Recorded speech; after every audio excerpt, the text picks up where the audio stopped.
Here we are. We live, Doug? Yeah. Cool, right on. Do a mic check. We got 62 people on. Cool, well there's enough people to let us know whether our mics are working. Yeah. Can you hear mic 1? Let us know in the comments if you can hear us. Always got to do the mic test to start things off. Make sure everyone can hear us loud and clear. Can you guys hear Ryan? We got one mic, which is me, Ryan, and another one behind the camera, which is Doug. Doug's behind the camera. He'll be reading the comments, so he's keeping an eye out to make sure everyone can hear loud and clear. He'll be the one reading out and answering questions. And we're just kind of getting the tech set up and organized here. Apparently the camera's sideways. Oh, we got to go vertical, hey? I don't know. Good feedback, good feedback. Let's see if we can get it. Yeah, we're taking tech feedback right off the start here. Do you know if your orientation is locked? Oh yeah, you can scroll it down.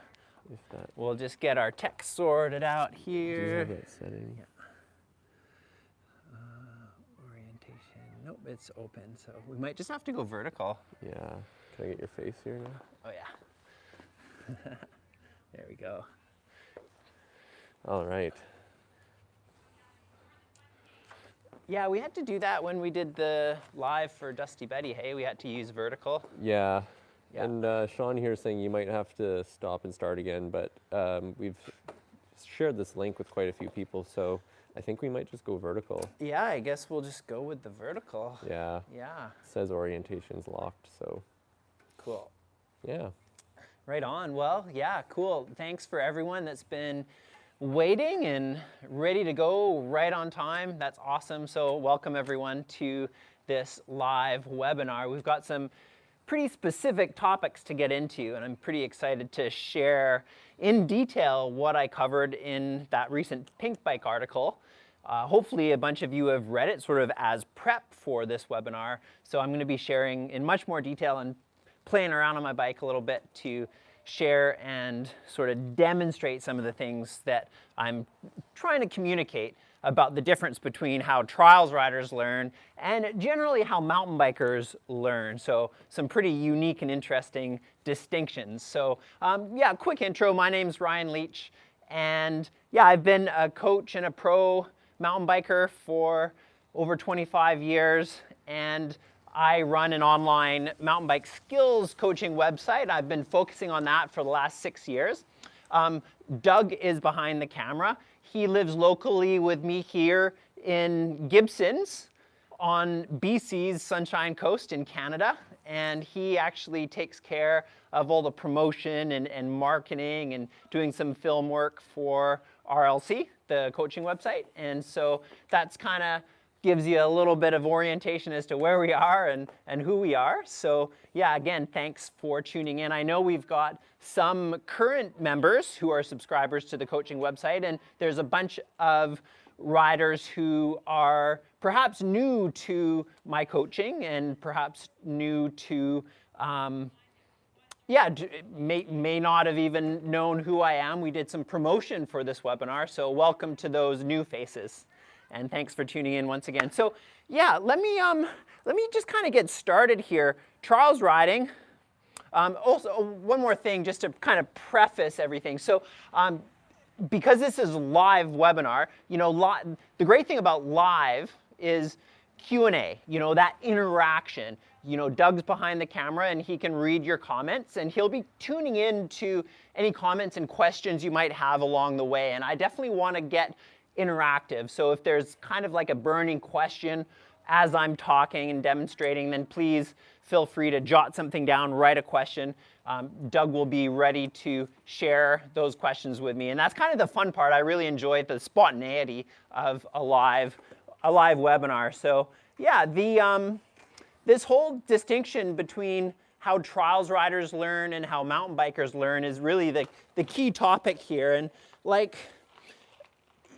trials riders get a lot of attention in the mountain bike culture because they're doing maneuvers and sort of they demonstrate skills that mountain bikers generally don't practice. They don't have access to a variety of these kind of slower speed, technical, sort of balance-oriented moves. And it's like really useful and fun to learn some of these things because they come in so handy on the trail. You know, there's always situations on trail rides, on group rides, no matter where I travel, there are always tight, tricky, rocky, rooty scenarios and situations, steeps, and trials riders unanimously seem to excel. They have confidence, they're stable because they've practiced in a place like this. So we're just at a local park close to where Doug and I live, and it's got, you know, it's got a couple ledges, balance lines, big grass, open field, you know, some flat little edges, some kind of curb-like scenarios, and you know, it's kind of like, yeah, these. I mean, to most mountain bikers, it looks terrible. Like, it's like, that's no fun. Why would I waste a bunch of time in a park like this when I could just go ride the trail and have a blast? And that's the first difference between trials riders and mountain bikers. Trials riders will go to the local park and session, they'll practice for like 20 minutes just to get a ride and get a practice session in and play around on their bike. Versus typically mountain bikers they believe that, okay, well, a ride means loading up, getting in the car, driving to the trailhead, riding for a couple hours, getting back in the car. It's like a 4-hour round trip. And because that is a big chunk of time, busy riders generally don't get a chance to ride very often. So that's the big difference. You can carve out, if you think of your local neighborhood as a play practice zone, then it becomes much more possible to just get out for a spontaneous, quick little practice session. And that is actually a big difference. Trials riders, they take advantage of just a curb. A curb can entertain a trials rider for 20 minutes or for a few hours. So, you know, that's a pretty key difference. So I just wanted to start with that one, that go local one. I'll probably be referring to my notes here just so I make sure I get all of these key distinctions in. So yeah, so you know, this curb, you know, the amount of practice time you put in at the park directly is correlated to the amount of fun you can have when you do actually get out on the trail. You become so familiar and comfortable on your bike. You can practice slow speed roll-offs, balance, you can practice track stands, you can practice bunny hops. You know, it's just like curbs are great for all sorts of different scenarios, drops. You know, it's like endless the amount of things you can do. You can practice, you know, drivetrain oriented skills to get up ledges like this. And, you know, each one of these things requires a huge amount of practice, you know, just to learn how to kind of come up to a curb like this, orient your drivetrain in the right way so you can create some momentum, rear wheel lift, the timing. Like, all of these things require a lot of time and effort to figure out. And so when you're practicing locally, one tricky thing is, well, you kind of look a bit odd, right? So that's a big blockage for most riders.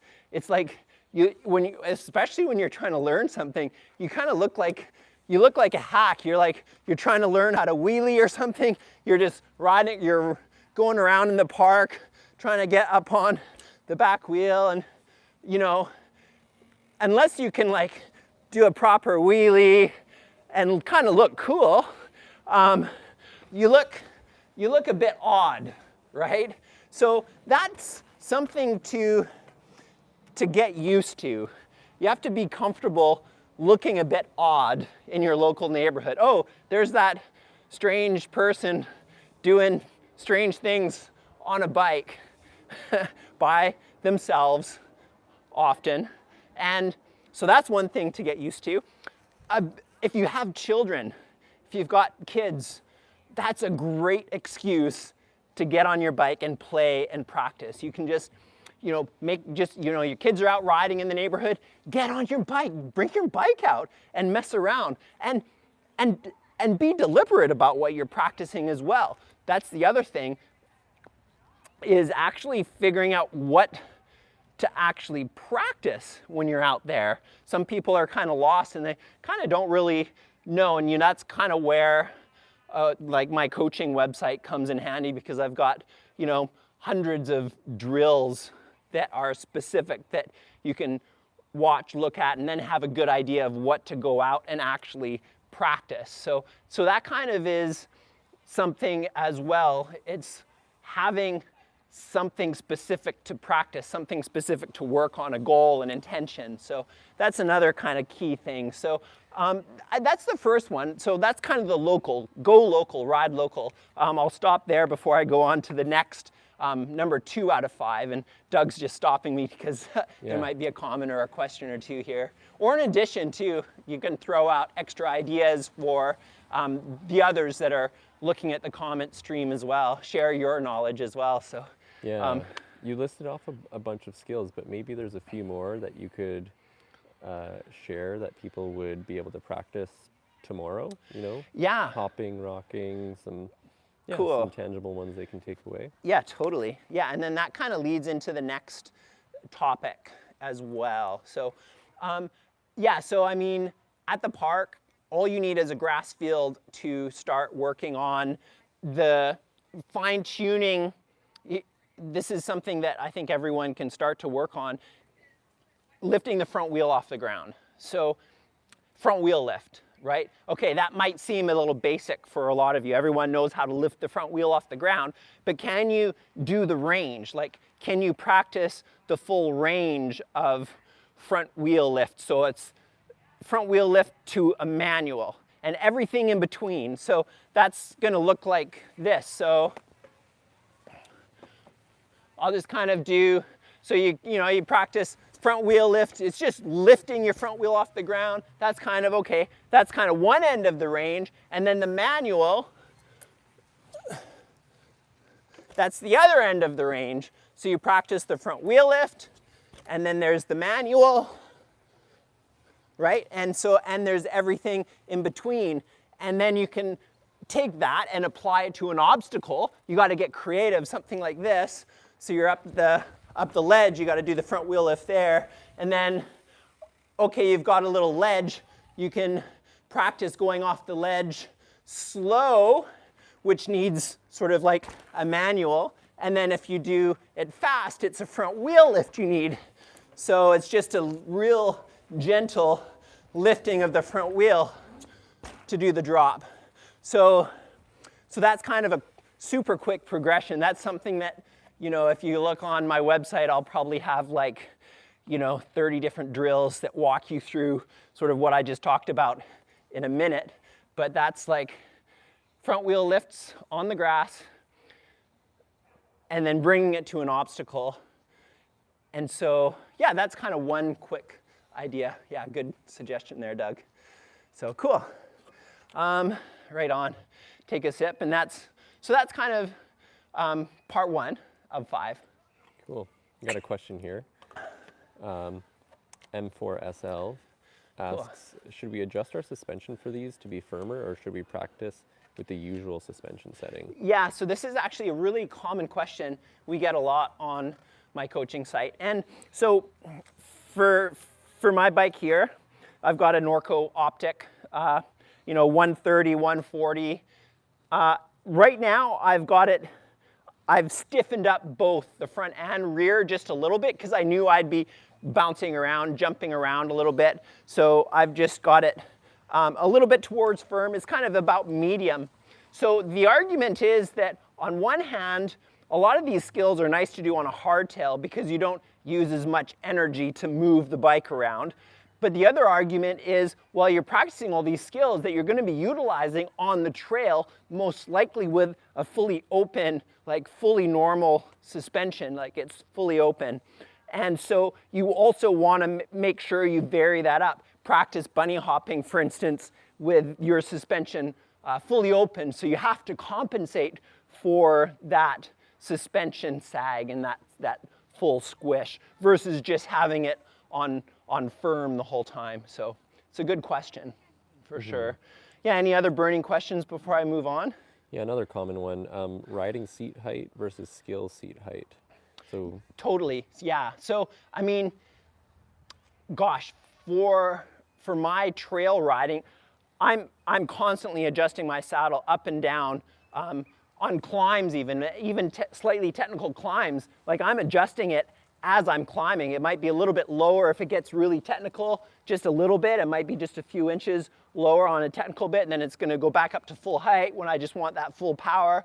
And then when I'm ripping down, like I drop it all the way. Generally, when I'm playing around in the park, my saddle's dropped. I've got 175 millimeters of travel, which is pretty nice. So for me, I've got it all the way down.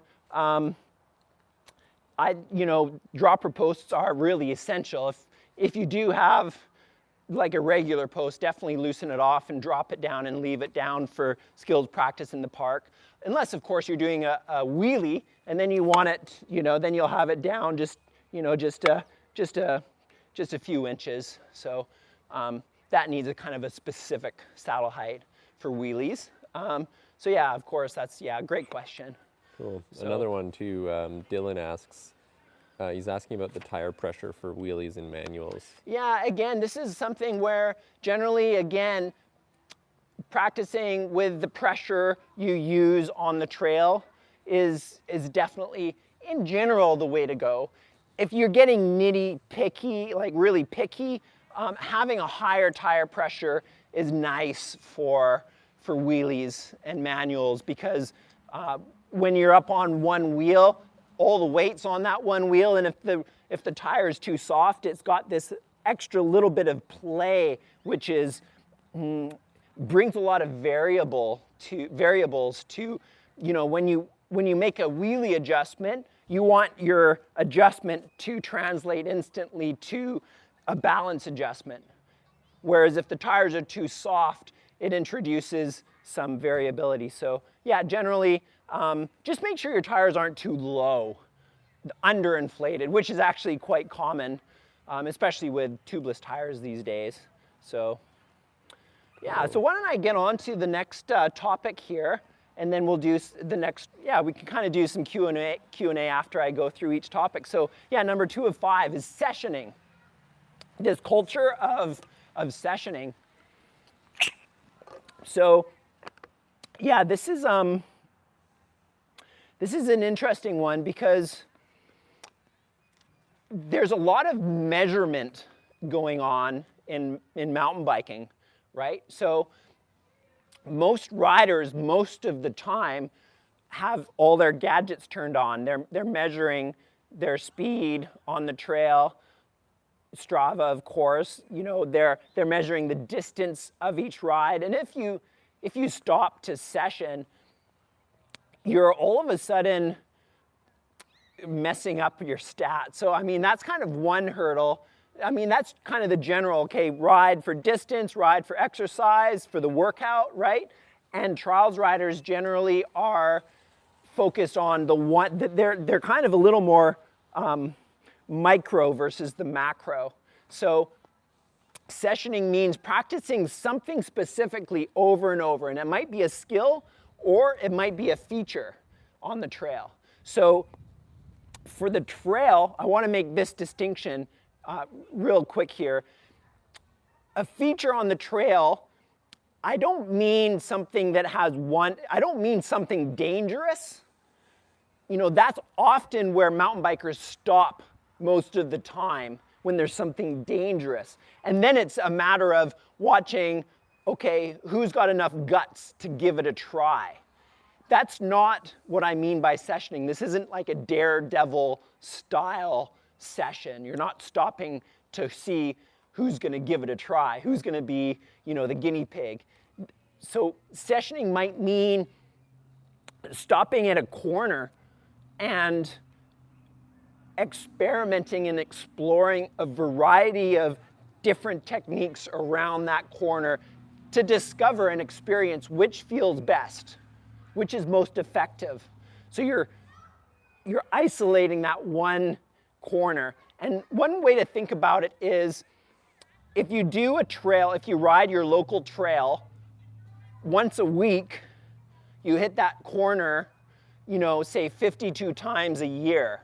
So it's going to take you a year to get 55 reps in, whereas a trials rider is brought up and raised in the trials culture to stop and session that one corner 52 times in one go. And they'll sort out what is the best way, what is the optimal way to ride that corner in that one session. That's kind of how we're wired, right? And so for mountain bikers, so that I just want to make that distinction. It's not about taking that daredevil move. It's about being really intentional about finding something that is safe and sessionable to increase your skill level. So on the trail, of course, it can be dangerous. So you got to be careful that the trail's not too busy, right? Otherwise, you won't be able to kind of session go up and down, up and down. Climbs are the same way. Tricky climbs, that's one of my favorites. Like if you're doing a climb and you spin out, you can just practice that a bunch of times. You definitely get your workout. It doesn't show on Strava, but you get your session, you get your workout in for sure. So that's one of the keys about sessioning. I'll grab a sip of water here. So yeah, so that's the key for sessioning. And I'm going to get into some details. There's some other details about sessioning, but that's kind of the key. So so there's sessioning for skills as well. So it might be a feature on a trail, or it might be a specific skill. And so that's like, if I want to do, if I'm working on like a nose pivot or a stoppy nose pivot, that's like, okay, I'm just gonna come to the grass field in my local neighborhood. I'm just gonna session this one skill. I'm gonna focus on it over and over and over. I'm just gonna get good at kind of popping up the back wheel, using my front brake. I'm just gonna get used to sort of that movement. Just gonna practice sort of how that feels, getting comfortable on the front wheel, then maybe adding a little rotation and slowly adding a little more rotation. It's going to perhaps take a bunch of sessions, multiple days in a row to kind of work through those skills, but eventually I'll start to kind of get it through sessioning. Cool, so I'll take a pause and check in with the crew here and see if there's any questions. Lots of great questions. Cool. One from before, Dano says, do you find that some people just don't have aptitude for these skills and will take 10 to 15 times as long to pick them up? Yeah, it's a great question, Dano, for sure. And this is, so the key thing here is, and I'm going to get into that actually in this, actually it comes into play more in the conscious repetition. This number 5 of 5, but I'll just speak to it right now since you ask it, because it's an important one. It is, if you believe, I'm going to talk about belief. If you believe it's going to take you specifically or someone specifically, 15 times as long, they don't have the aptitude, they're not naturally built for these types of skills, then, you've got some built-in failure right from the start, right? And this is kind of like the difference between learning as a kid and learning as an adult. I really believe everyone has the capacity and ability to learn some really interesting, useful, fun skills on their mountain bike. Everyone's got that ability, but not everyone has the desire. like that real keen, like I want to learn this. They're not inspired. So, you guys are all here. You're watching this webinar. So there's some passive learning going on. There's like this entertainment style learning. You're sitting there watching the screen, getting some ideas, perhaps getting some inspiration. Perhaps maybe you'd sign up for my website that gives you some ideas. And many people kind of stop there and they don't actually get out to the park to practice regularly. They haven't created a habitual practice lifestyle. Trials riders generally, and again, RLC, my coaching website, is actually built around the trials riding philosophy. It's designed for mountain bikers, but it's kind of got that built-in trials philosophy of a practice lifestyle.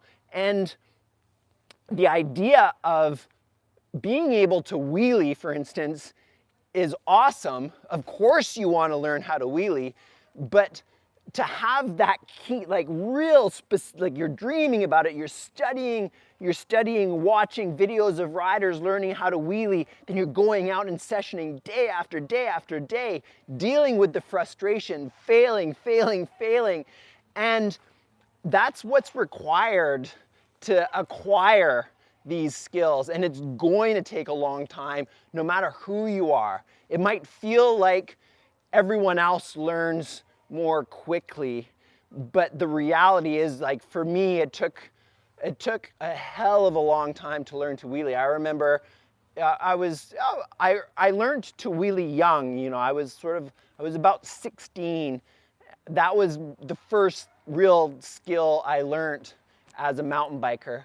And that dedication, it took a year of not really believing I was going to learn how to wheelie, but eventually I got it. So anyway, it's a long reply, it's a long response to that question, but it comes down, okay, do you really want to learn some of these skills? And then if you do, then you have to take the next step of getting into a routine, a practice routine, and that's hard. It's not easy. So okay, I'll stop blabbering. Cool. Long answer, but it's an important one, so it's a good question. Yeah, and you've said before, like, YouTube might lead people to believe that you can learn a skill much faster than what is realistic. It's true, yeah, that is true. The quick fix, just watch these 3 steps. It's easy as 1, 2, 3. It's not, I wish there was like that magic, matrix style just loaded into your head and then you're be able to do it. But that's just not the case. So yeah, Sean's laughing. Said that you legit called out his riding group with when you said who has the guts to try this. Yeah. know? No, it's a big part of the mountain bike culture, and it's not one that I'm a fan of, even though it's that I made a career. I became a professional mountain biker because I excelled at being the one to take that risk. But the key is I secretly was practicing by myself way more than anyone else ever even knew or suspected was possible. And so yeah, that's kind of the difference. I logged the practice time. We got some weather here. Yeah. So yeah, why don't I just kind of jump into this next topic, number 3 of 5, which is a pretty important one, and that is this whole topic of visualization. It's a really deep topic. I touched on it a little bit in the article, and so say you're watching me, say you're watching, like, visualization kind of starts with, like I said, it's kind of like studying, like visualizing to learn and to progress. Say what's something that a lot of riders are, let me think of one. say it's say it's like, just trying to think of a fun skill a lot of riders are trying to learn. Yeah, I mean, even just balancing in the spot here. It's like a fairly basic maneuver, the track stand. So I'm just balancing here on my bike. It's one of the baseline balance skills. And so watching this, you're watching, so watch me real close. Like, okay, what is he doing? How is he doing this? What's going on? Study what I'm doing. Watch all the different movements I'm doing, right? Just watch real close. Just keep watching. Just get real specific. See how detailed you can get in studying what I'm doing right now. Just watching it close. I'll give you a slightly different angle. Here we go. Just balancing here, this track stand. See what's happening here. I'm slightly downhill, facing slightly downhill. I'm on grass, which is a great spot to practice. Seeing what's happening with my brakes or what's not happening with my brakes, my knees, my feet, my torso, my shoulders. So there's a lot of stuff. So you've studied this, okay? That's kind of like first step. That's first step. Next step is, okay, can you visualize yourself performing what I was just doing? So that's kind of the next step, kind of visualizing. And then actually going out and practicing it is kind of the next. That's kind of one short sequence. For me, learning as a trials riders trying to learn, and mountain bikers do this too. They'll study the pros, they'll study people, okay, what is that skill? But the thing is, it's got to be an attainable thing to study and then to go out and practice. Like, that's part of that inspiration I was talking about. You've got to find something that is at your skill level, attainable, to go out and practice. Again, this is where my coaching website comes in, because that track stand, it's got 30 steps. It's got 30 drills that you can watch, study, and then go and practice. You can figure it out, visualize, and practice the drill step by step. So that's just sort of one kind of framework about visualization. But I mentioned it's a deep topic. There's a zillion types of visualization as well. There's so much to say. You can visualize while riding a trail. So riders who are experienced and who've ridden a lot of trail can just visualize on the fly. They're riding, they don't even have to stop. They can read the trail. They quickly do a calculation. Yes, I can ride it. For me, there'll be a tricky section coming up. I can see the section. I see the line. That's visualization. You see the specific line and you execute. Just it happens instantaneously. And that takes time to acquire. So there's that kind of visualization. There's visualization when you're stopped. So you're stopped. There's something particularly tricky that requires a little more time to solve, to figure out. It takes a little bit more studying. Look at the line, think about the line, whether it's down or up, whether it's a single feature like some rock or rooty section, you're trying to choose the line, or certain corner, certain kind of steep, sketchy section with a tight corner at the bottom, whatever it is, you're looking at it, you're studying it. And for me, I take time to visualize first with my eyes open, studying it, learning it, taking in all the details, looking at every little bit of that feature. This is where the definition, this is not fuzzy definition, this is high definition visualization. So I'm studying it, taking in the line, all the information, and then I might close my eyes a little bit, kind of picture myself riding it. Maybe I'll crash. I'm like, okay, that's not the right way to ride it. I'll think about it again. Oh, there's a better line. I'll look at it. Might visualize with my eyes open, closed.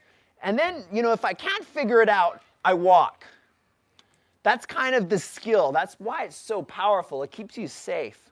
right? If you learn how to use this skill and you practice it, it can keep you much safer on the trail, especially if you're challenging yourself. If you've got a friend group that's really quite advanced and you're really pushing your limits, stopping, studying, figuring it out. You get really high definition visualization. So that's another kind of visualization. Then there's kind of the daydreaming visualization. You kind of are, bored at work and you catch yourself kind of thinking about riding and kind of dreaming a little bit. That's visualization. That's useful. It's amazing how powerful it is when you're just kind of dreaming about riding. Definitely encourage that kind of passive visualization, dreaming about riding, feeling yourself riding trails, just kind of having fun. I mean, people dream about mountain biking. They dream about doing like endless manuals or catching nice floaty, free air. And then there's the intentional visualization, kind of like what I was just talking about, where you're first person and third person, and there's the feeling visualization versus seeing visualization. So again, I'm kind of getting nitty gritty, covering a lot in a small amount of time. So you can visualize in a seeing kind of way, but you can also visualize in a feeling kind of way. And that's quite powerful, and that comes into the conscious repetition. So I'm going to link that feeling visualization. It's kind of feeling, seeing. That's not seeing. It's not visual. It's feeling. What's the feeling through your body. So, but that's part of visualization. You bring in the feeling into the visualization.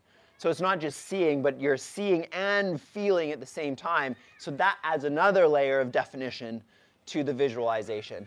So, and then it's not just, you're not just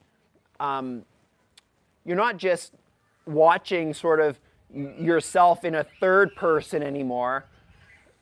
You're actually first person riding the section or performing the skill in a feeling kind of way. So that's another distinction. So these are all skills to explore and practice. So covering a lot, but I'll just kind of stop there and again, kind of move on to the next of the 5. So this is definitely getting into more detail than the article, high definition visualization, but I'll stop and see if there's any questions before I quickly move on. Hopefully you're kind of staying with me. I know it's probably a lot to sort of decipher, a lot of talking. So there's a lot of questions, and I'm wondering if you want to save them for the end, like if you go over the last piece. Also what I'll do is, because this is a public webinar and it's live on YouTube, probably what I'll do is go into the comments as well, and I'll go through all the comments, and any of the questions that you write that I don't get to live, I'll go through and take a crack at answering them tomorrow after the webinar. So, but Doug, if there's something notable that a question you want to just throw out there or a comment, just let me know and I'll respond as best I can. But yeah, cool. I'm glad to hear that there's some interaction there. Thanks for sharing your thoughts and questions. And then I'll get on to the fourth out of 5 difference between trials riders and mountain biking, and how you learn. So yeah, go for it, Doug. Cool. Is it worth getting a trials bike, or is it worth getting a trial? It's always worth getting a trials bike. No, seriously, it's not essential. Like a lot of the time, like I mean, this is my trail riding bike. This is my all-round trail bike, and like it's like I can do trials on it. I mean, it's nice. Sure, it's perhaps a little bit easier to learn some of the more trial-specific moves on a trials bike, but you have to be really wanting to get into trials riding. So if you're practicing for trials riding, get a trials bike for sure and take it to that next level. If you're practicing in the park for mountain biking, just practice on your mountain bike. Get as proficient with these moves on your mountain bike and then bring it to the trail. And it's not just slow speed. Like I've got a park, I'll practice higher speed cornering drills in the park. I'll be going fast and I'll be practicing, okay, how far at speed can I like bunny hop? I might, hit a few little lips and sort of natural kickers around the neighborhood, which is great. Some of those higher speed moves. So that's sort of one more thing. But yeah, by all means, like I always encourage people to get into trials.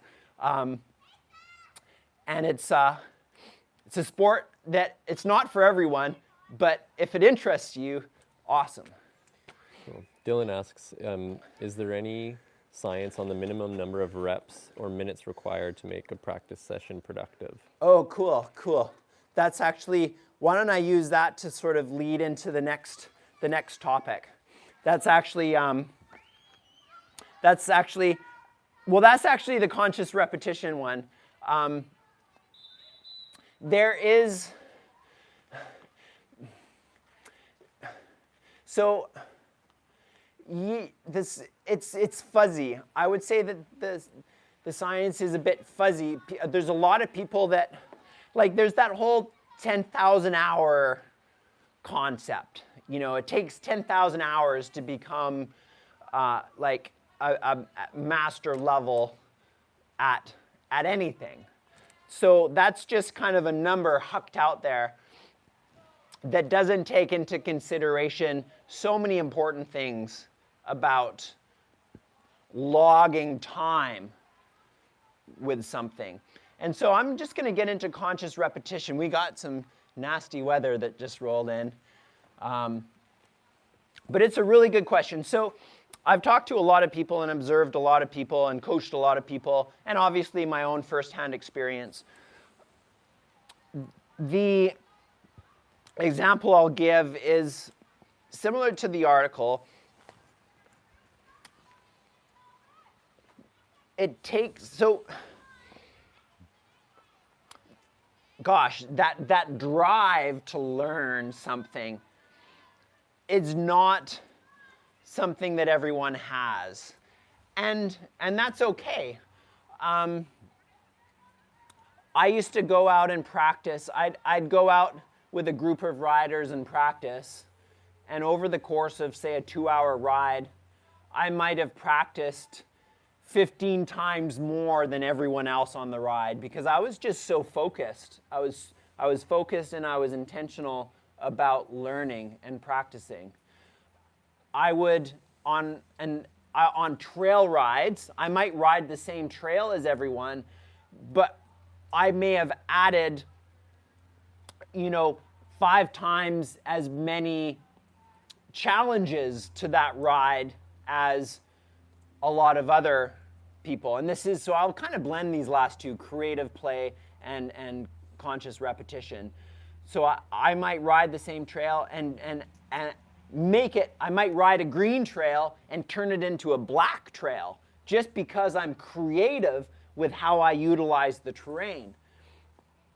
You can go for a ride and just ride the line of least resistance at the speed that is general and typical. You might ride it at the speed generally the trail's designed for, but if you ride it a little bit faster, then you're challenging yourself.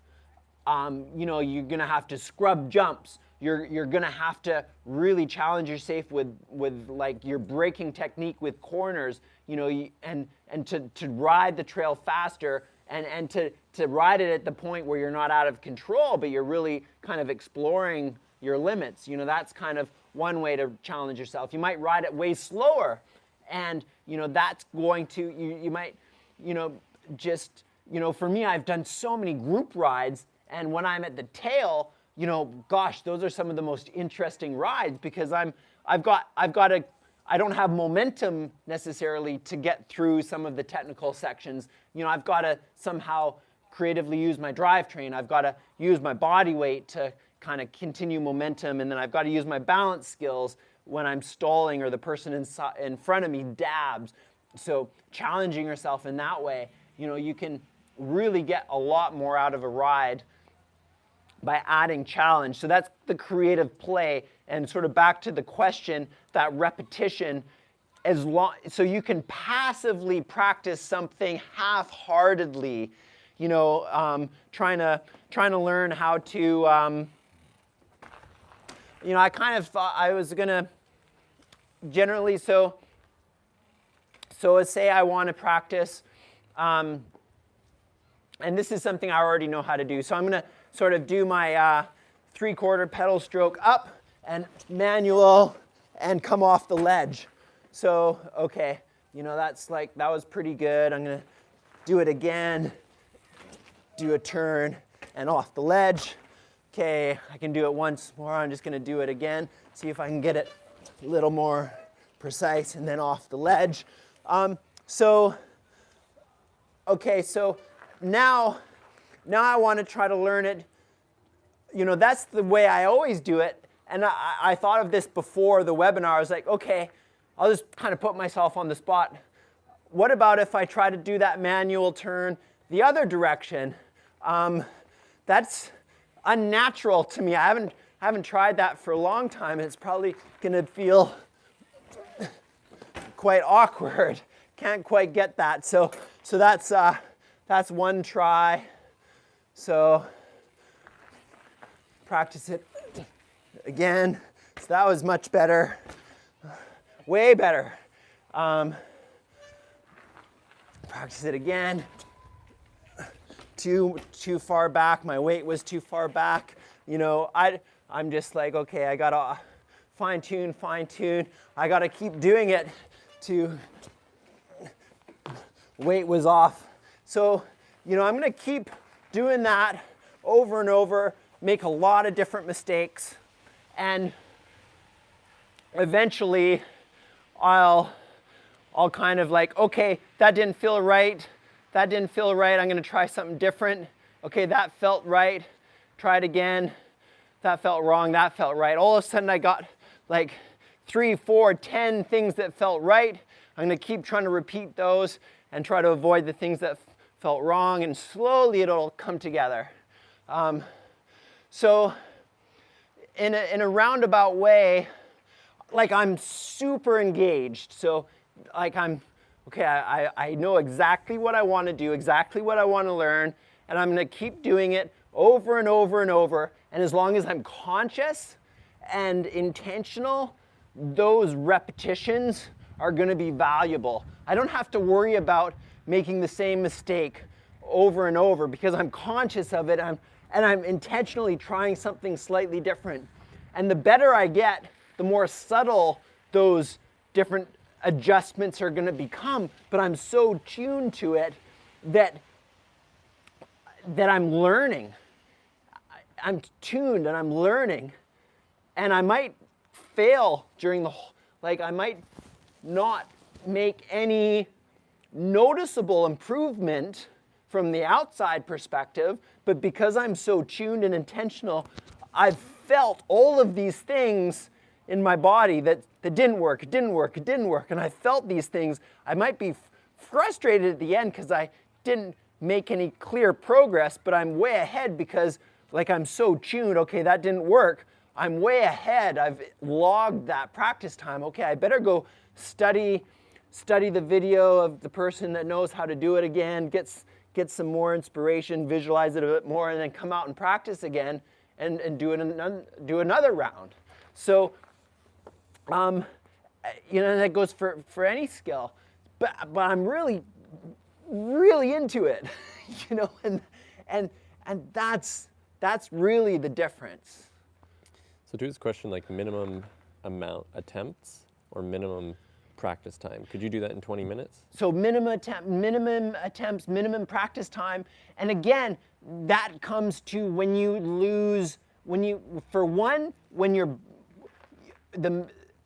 that's kind of more of the maximum. There's no minimum, I would say. Even if you got out on the street for 5 minutes and you ran out of time, you're ahead. So that's great. So I would say there's no minimum. Getting on your bike and doing 5 minutes of something, at least you're connecting to your bike. You're building the relationship between bike and body and movement. So you're getting out there and you're doing something, you're connecting, So no minimum. The maximum is what I'm really would be the interesting thing, is physically you may start to deteriorate, and noticing that and honoring that is really important, right? So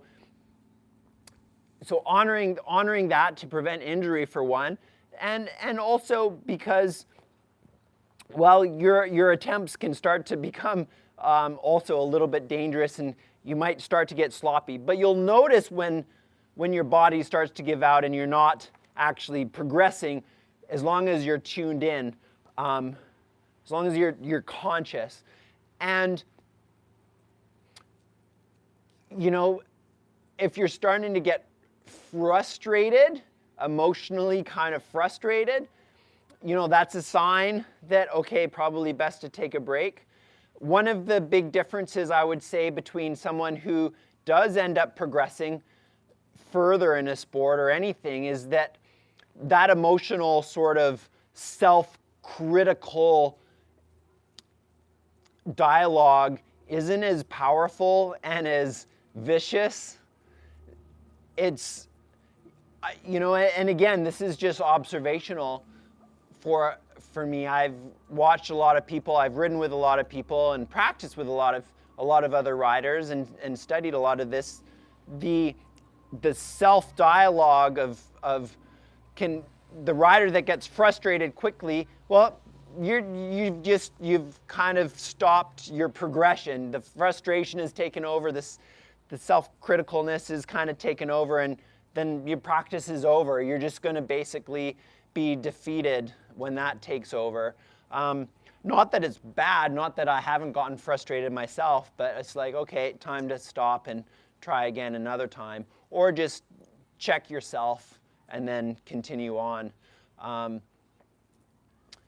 But yeah, the maximum you can, as long as, again, you're tuned to the mistakes and you're adjusting, then there is kind of no maximum. I would practice something over and over and over, ridiculous numbers of times. Hopefully that answered the question. But I've pretty much covered everything that I wanted to in those 5 topics. But definitely, if there's anyone that has made it through the whole webinar and still watching and interested, and if there's some key burning questions that you want me to kind of play around with and address right now, I'm definitely open to do a few more questions, because I pretty much talked about everything I wanted to talk about. Gosh, I mean, again, these topics are pretty endless. Can kind of rattle on for forever about them. But yeah, if there's anything extra there, Doug. Yeah, there's lots of questions, lots of discussion. Cool. Doug will just choose one there.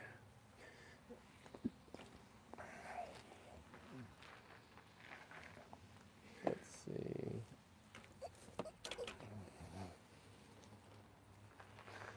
I'll just muck about while Doug chooses a question. Yeah, here's one. What percentage do you split your time between practice and trail riding? Practice and trail riding. So, for me, it was through. It's a little different for me because I was a professional trials rider, and so generally, if I wasn't performing a trials show or competing in a trials comp or filming a video, it's just by default, my riding was practicing. Like, that was the fun. I mean, going out and practicing was the purpose. I mean, that was what it was about. Even when I was filming for a video part, like, that in a way was practice, because I'd have to try whatever I was filming, whatever kind of interesting line, I'd film it over and over and over until I got it just right. And even that translated to the trail as well. Doug was saying he promoted this webinar with a video that I did in the forest filming some sort of trials on the trail. And so that was something I tried those maneuvers over and over. And so that was practice. So it's like almost like during my pro career, and as I was learning and progressing, I mean, I guess almost all of my riding was practice. I always had an intention. I was always pushing myself. I was always trying to improve. At this phase of my riding career, it's definitely far less intentional practice. You know, I've got a toolkit of skills that is so enjoyable and so solid and dependable, and I don't have the desire to learn and progress anymore. So I generally will just go out on a trail ride and have a blast. I'll have fun, and learning is kind of automatic. I'm not intentionally trying to push myself, and so that's a pretty fortunate position that I'm in, and I just kind of want to make that distinction and acknowledgement that is like, gosh, like that's kind of a little bit more unusual, I would say. So that's personally. I would say for many of my students, there is kind of weekday practice. Like the general pattern is a weekday practice, 2-3 times a week, getting out to the park for 20 minutes, half an hour working on skills, and then one trail ride a week kind of thing. And that's kind of like a pretty common level, 2 to 3 practice sessions and then a trail ride. So Yeah, there's been a lot of like discussion or other people answering questions. cool. I'm glad people are kind of sessioning in the Q&As there amongst themselves. That's awesome. Rob asks if you have any thoughts on 24-inch versus 26-inch wheels for a trials bike, and does it depend on your height? For trials, yeah, I mean, definitely for trials bikes, height and size makes a difference for sure. A buddy of mine, Jeff Lenoski, he's a YouTuber, Trail Boss YouTube channel. He rides, he just built himself up a 650B trials bike, and I actually just built myself up a 650B sized trials bike. And, for us, we can enjoy, and that's, nice hardtail trials geometry, good for trials and a bit of street. And so those are great play bikes for us. Like I'm 6 foot, he's like 6'5". Riders that are shorter probably wouldn't enjoy that bike as much. So a 26-inch wheel, 24-inch wheel, 24-inch wheel for sure if you want to really focus on some of the more hardcore street kind of trialsy, playful skills. You get sort of the, that's kind of obvious, like the Danny McCaskill kind of style trials riding. Like he's on a 24-inch bike for most of his videos, just for reference. And so it's dependent on, what is your interest? Is it all around kind of playful trials? And if you're a taller person, 650B might work. If you're a little bit shorter, I might consider, and you want to focus on trials, then having a 24-inch bike is a blast for sure. Cool. Coming up on an hour right now. We're at an hour? Okay, Yeah. cool. Well, maybe if there's a couple more kind of key questions, otherwise we can just wrap it up, and I'll just jump into the comment section. Afterwards. Some questions here I think could be their own webinar, like what, getting over frustration or. Yeah, the frustration thing is a big topic. It's interesting that came up today, and it's something that adults certainly have. Adults learning mountain bike skills that are challenging and also dangerous. It's not necessarily frustration, but the risk factor is a big deal for adult mountain bikers. And, we have to learn differently than a younger person, like a teenager or a child. We have to learn differently because of that risk factor. We're different in so many ways, mind and body, different creatures. So there's a lot to say on that topic, and that's totally a different webinar. Cool. Yeah, maybe one more. Do you recommend sticking to one set of skills or jumping around and trying different skills? Yeah, good question. It is nice to focus on. So, for instance, if you're learning to manual, you want to be consistent with your manual practice, like focus on that skill, but it doesn't have to be exclusively that. Often it's nice to have, 2 or 3 different skills when you're out on a practice ride. So it's not like you're just practicing manuals. You might practice a bunch of manuals, and you might practice your track stand. Then you might practice, some snappy cornering kind of drills.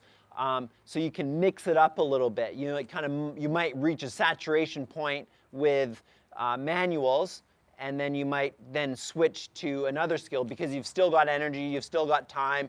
Just play around with another skill.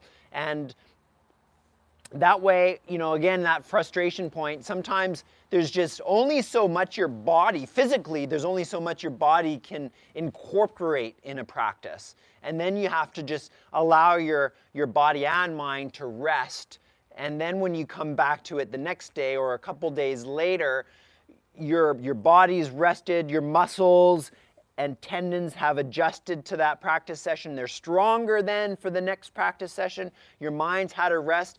There's an amazing thing, and there's research that your mind sorts out behind the scenes what works and what doesn't. And then when you get back to tend to that skill, you're ready to progress and do the next round of learning. So Cool.